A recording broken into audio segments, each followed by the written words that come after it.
Okay, let's talk about Godzilla versus Gigan. Movie from 1972. That's what it says right there. You got space aliens who are cockroaches who've taken over not taken over humans. They're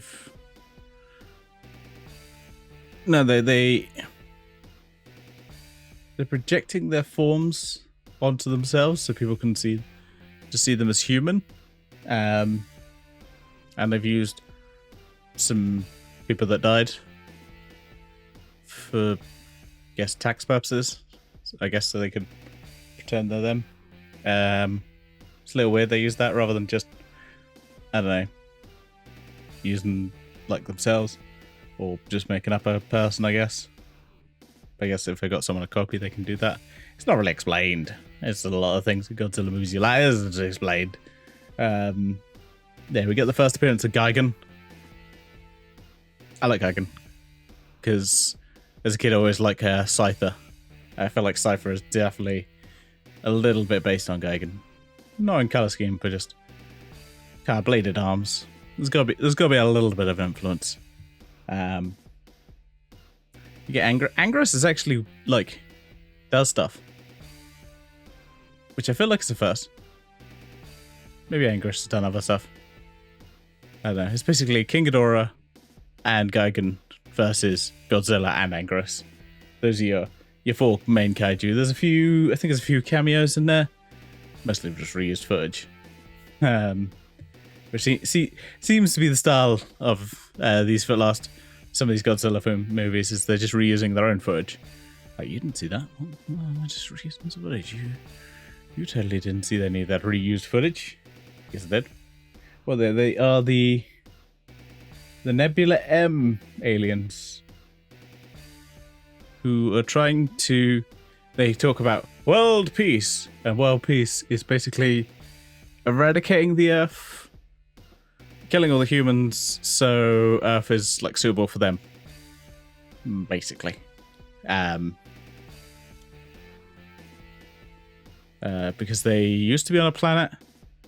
They were on a planet which is coming near to the end of its life, which previously had people on the planet who basically polluted it, and ended up dying off, and then these cockroaches basically inherited the Earth because the cockroach is the only thing that survives.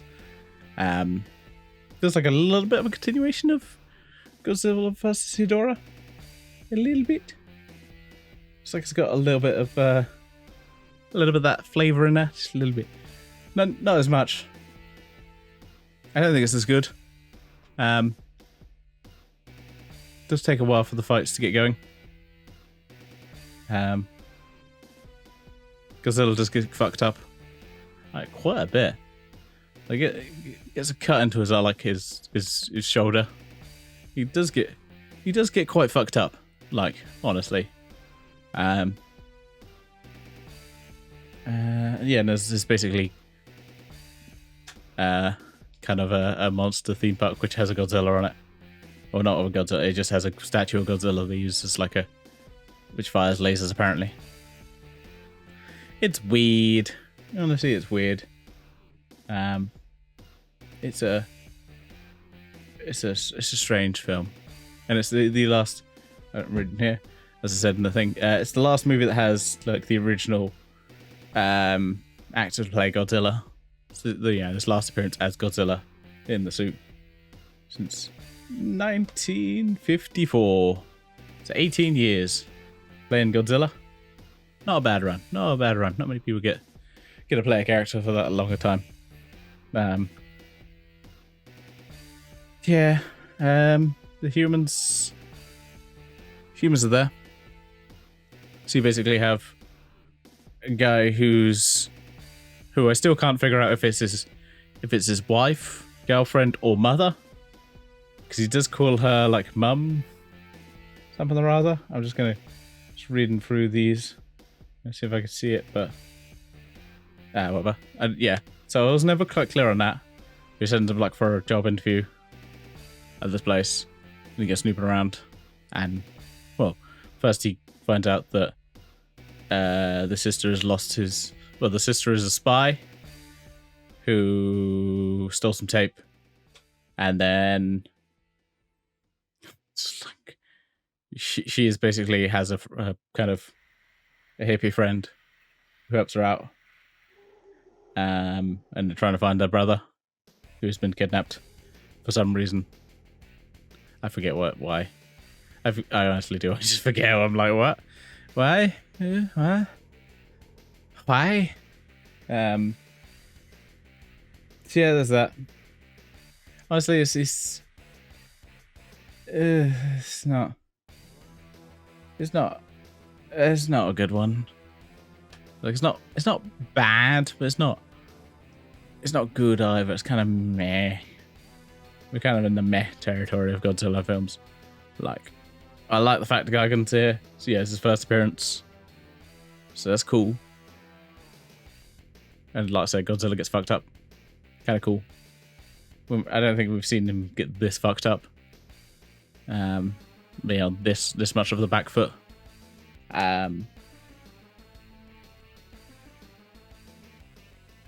Yeah. I don't remember the music. I think the music's still is alright. They keep having this. There seems to be a trend recently of having like ending with an actual lyrical song. It's just it's not as good as the next movie. We'll get to that. Yeah, I'm trying to think of the good parts of the movie. I've literally just watched it. I'm like,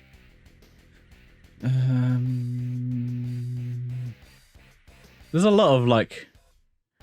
I feel like this movie definitely could probably be cut down quite a bit. There's just a lot of scenes where you're like, and so oh yeah, that was the weird part. I just remembered, Godzilla speaks with speech bubbles with Anguirus, which I think is the first and maybe only time, because he doesn't do it in the next movie. I've already seen that. So that's weird. That's really weird. Yeah. Is it worth watching?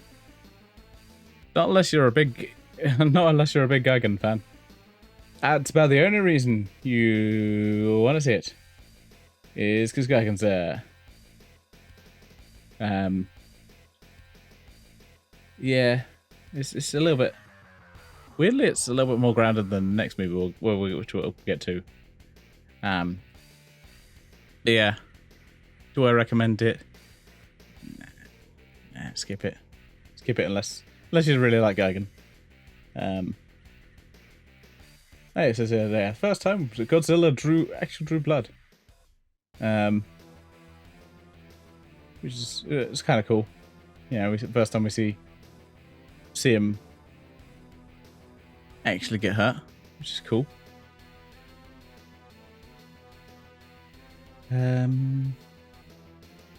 Yeah, the space aliens get defeated because they shoot a black and white drawing of our heroes, which is hide behind it is dynamite. Yeah, they got tricked by that. Not even like mannequins or anything, just like fucking black and white photo. Not photo, black and white drawing. They're like, oh my god, it's them. Black and white drawing. I don't know, maybe it's cockroaches can't see colour. I'm not 100% sure. I'm not a scientist. Or am I? Maybe I am. Who knows? I do have a bachelor's of the science. Yeah. Anyway, Anguirus is there. Kind of cool. Otherwise, skip it. Yeah, and yeah, meh. It's a meh one. So tune in 2 weeks' time. We'll talk about Godzilla versus Megalon.